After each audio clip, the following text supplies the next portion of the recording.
She said, "I'm just going through a rough patch," but her secret staycation with him said otherwise. I don't know why I still have her number saved. Maybe it's because I'm still waiting for her to say it wasn't real. Everything I saw, everything I found. Maybe it's the hope that one day she'll come crawling back and tell me this was all some kind of mistake. But that's not how things work, is it? You don't get a second chance when you've already been replaced. I've always prided myself on being trusting. I mean, it's not like I had a reason not to be, right?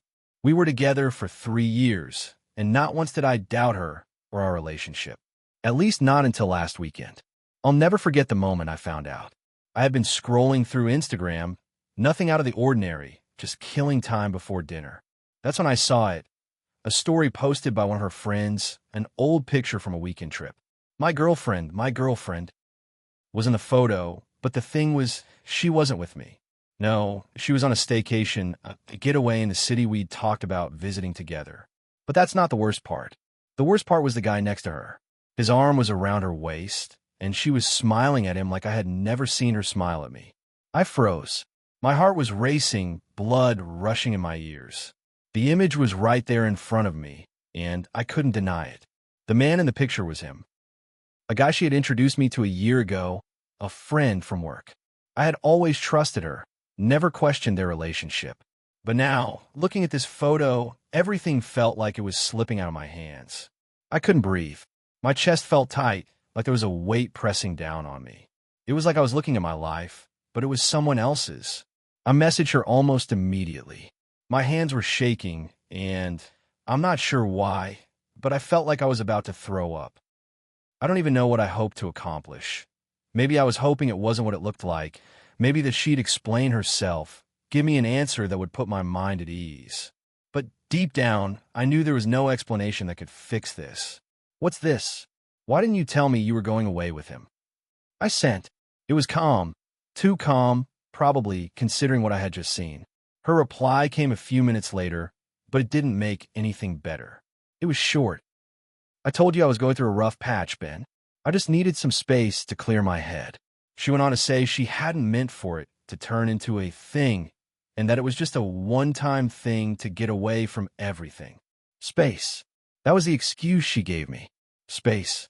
We had been living together for over a year, building a life, and suddenly she needed space. With him? No apology. No attempt to explain. I wanted to scream, to demand answers, but something inside me, the same part that had always trusted her, kept telling me to stay calm. Maybe I was reading too much into it. Maybe I was just overreacting. But then, the more I thought about it, the more I realized how stupid I was being. We'd never needed space before. Things weren't perfect, of course. What relationship is? But this wasn't about a rough patch. It was about something else. It was about him. She had been seeing him behind my back, hiding it all under the guise of taking some time for herself. I had been so blind to what was right in front of me. This isn't some dramatic, life-altering affair, I guess. I mean, she wasn't living with him. She wasn't in love with him, as far as I could tell. But the betrayal still hit me harder than anything I could have imagined. It wasn't just that she had gone away with him. No, it was the secret. The fact that she felt comfortable enough to hide it from me for so long that she thought I wouldn't notice, or worse, that she didn't care if I did. The worst part? She wasn't apologizing. She was defending her actions like they were justified, like she had every right to do this without telling me. I tried to give her space, real space this time, to think things through, but I couldn't stop myself from going through our texts. I knew it was a mistake, but I couldn't stop. I needed answers, and I needed them now. I scrolled through months of messages, pictures, conversations, trying to piece it all together. And then I found it. I found a message she had sent him a week before the staycation. The message was clear. "I don't know if I can keep doing this anymore, but when we're together, it feels right." That was it. The confirmation that had been haunting me. She wasn't just going through a rough patch. She was emotionally investing in someone else.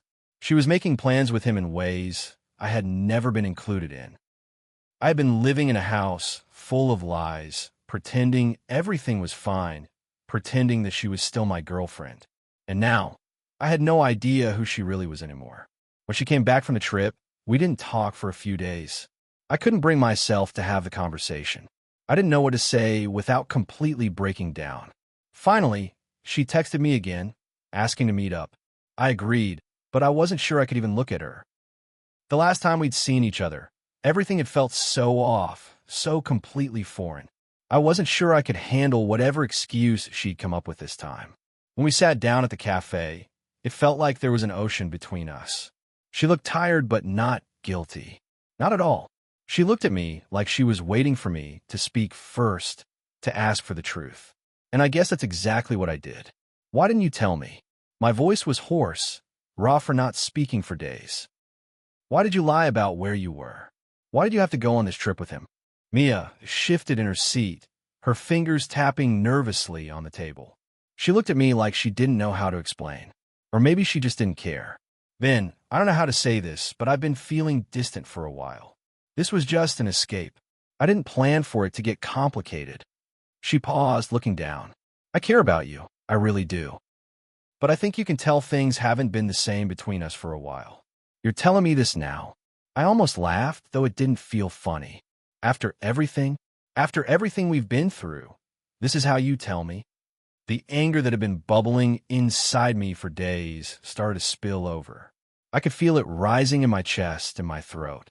My heart was racing, and I could feel the heat of my own frustration making my face flush. I didn't want to hurt you, she said, but her words had no weight. But Ben, I've been thinking about a lot, and maybe this is just where we are right now. I didn't want to lie, but I didn't know how to tell you.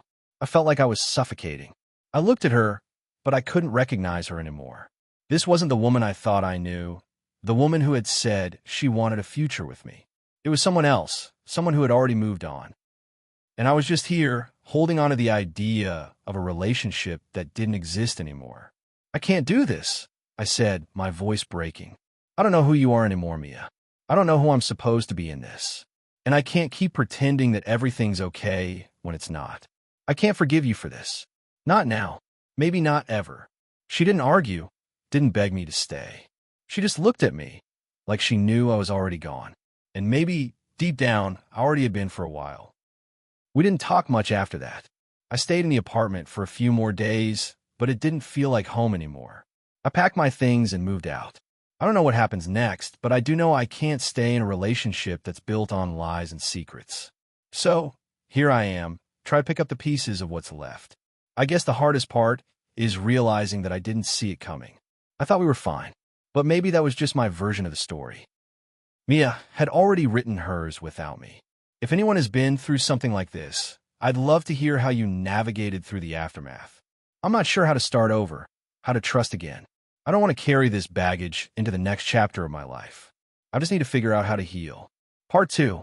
It's been 2 weeks since Mia and I sat at that cafe, where she told me everything I didn't want to hear.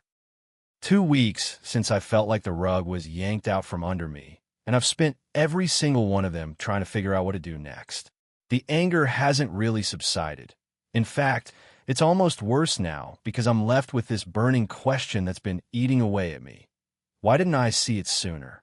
After that conversation, Mia and I barely spoke. I moved out of our apartment the next day. She didn't fight me on it. She didn't even really seem to care. I guess I shouldn't have expected her to. She had already made her decision, hadn't she? I was just the person left behind. And the worst part was, I didn't even feel angry at her anymore. I felt angry at myself for not seeing the signs, for not understanding that I wasn't as important to her as I thought I was. The first few days after I moved out were a blur. I stayed at a friend's place, and I couldn't stop replaying that afternoon in my head. The way Mia had looked at me like she was watching a stranger across the table. The way she'd told me about the rough patch without even blinking. It felt like we were on completely different pages, like the life we built together meant nothing to her. And it was hard to admit, but I think I was still in denial about it. Even though I knew the relationship was over, I couldn't stop wanting her to wake up and realize she made a mistake. I went through her social media. I know. It was a bad idea, but I did it anyway. Maybe I was hoping to find something, an explanation, some reason for why she'd done what she did. But no, her posts were full of happiness, selfies, her friends, and the occasional picture of him. I saw him in the background of one of her photos, a casual shot of her laughing with him, wearing that damn shirt I had bought her last Christmas. That was the moment I felt like I had been punched in the gut. She wasn't even hiding it. She wasn't even ashamed. She was flaunting it like it was no big deal. She had moved on so easily, and I was still stuck in this place of confusion and hurt. I won't lie, though. I still miss her. I think about the things we did together, the late-night conversations, the trips we planned, the stupid inside jokes that made me feel like we had something no one else could touch. I can't just flip a switch and forget everything we had, even if it wasn't as perfect as I thought. But then I remember the way she looked at me when I asked her if she had feelings for him. The way she barely apologized for betraying my trust. And that's when the reality sinks in. Mia wasn't the person I thought she was. I don't even know who she is anymore. I've spent these 2 weeks distracting myself as best I can. Work has been a lifesaver in that regard. It's been easier to focus on tasks, to drown out the noise in my head with deadlines and meetings. But when I get home, that's when it all hits me again. I still feel like I'm walking around in a fog. And the worst part? I still want her to come back and tell me it was all a mistake. That maybe she was confused. But deep down, I know that's not going to happen. She's made her choice, and I need to stop holding onto this ghost of a relationship that no longer exists. I ran into her last night. It wasn't planned. I had gone to the local bar to grab a drink with a couple of friends, and there she was, sitting at a table in the corner. I almost didn't notice her at first, but then I saw him. Him, the guy she'd gone on the staycation with. The guy who had replaced me. They were laughing together, sitting way too close, their legs touching under the table. And for a moment, I stood there frozen, watching this version of Mia that didn't belong to me anymore. It felt like a slap in the face, but I couldn't move. I didn't want to look pathetic, standing there like some sad ex staring at his former girlfriend. But I couldn't stop myself. They seemed so comfortable, so natural together. I watched as he reached over and brushed a strand of hair from her face, and she smiled like she had never smiled at me. It was all too much. I didn't want to see it, but I couldn't look away. One of my friends noticed me staring, and he nudged my arm. Dude, don't. Just don't. But it was too late. Mia noticed me standing there, and her face froze. I don't think I've ever seen someone look so caught off guard in my life. She stood up immediately, trying to smile like everything was fine, but I could see through it. She wasn't fooling me. Ben, she said softly, taking a step toward me. I didn't expect to see you here. I didn't know what to say. I felt everything boil inside me. The anger, the heartbreak, the frustration. I felt so small, so insignificant in that moment. Yeah, I guess this is what happens when you have your own plans now. I don't know if it was the alcohol or just pure rage, but I couldn't hold it in anymore. So this is it, huh? This is what I get for all those years we spent together. Watching you move on, just like that. No apology, no explanation, just him. Her face dropped. I saw her eyes flicker over to him, like she needed him there for support, but he didn't say anything. He didn't even move. He just sat there, like he was waiting for me to leave. Mia sighed, looking down at the floor. Ben, I didn't want to hurt you. You know I care about you. Don't do that, I said, my voice shaking. Don't act like this is some nice breakup. You knew what you were doing. You lied to me. You lied about everything. I trusted you. I know. And I'm sorry, she said, but there was something flat in her voice. Sorry. It was just another word she was throwing around to make herself feel better. But it didn't work. It didn't change anything. I looked at her one last time, but I didn't see the woman I loved. I saw a stranger. And that realization broke me all over again. I'm done, I said, swallowing hard, fighting back tears. I can't do this anymore, Mia. I don't want any part of this future you're building with him. I turned and walked away without looking back. I could feel her eyes on me as I left, but it didn't matter anymore. I had to go. I had to take my life back. I haven't reached out to her since. I've been avoiding her, her friends, and anyone who knows about what happened between us. I've realized that I don't need closure from Mia. I need to heal. I need to stop pretending that everything we had was something it wasn't. I need to stop wishing for things to go back to the way they were, because they never will. I'm still hurting, still processing everything, but I'm also learning how to move forward. I don't know what comes next, but I do know that I'm done being the person who gets left behind. I don't deserve that. I never did. I guess what I'm asking for here is advice. How do you rebuild after something like this? I'm trying to figure out how to put myself back together, how to trust again, how to let go of someone who was supposed to be the one. If anyone has gone through this kind of betrayal, how did you heal? How did you move on? Thanks for reading.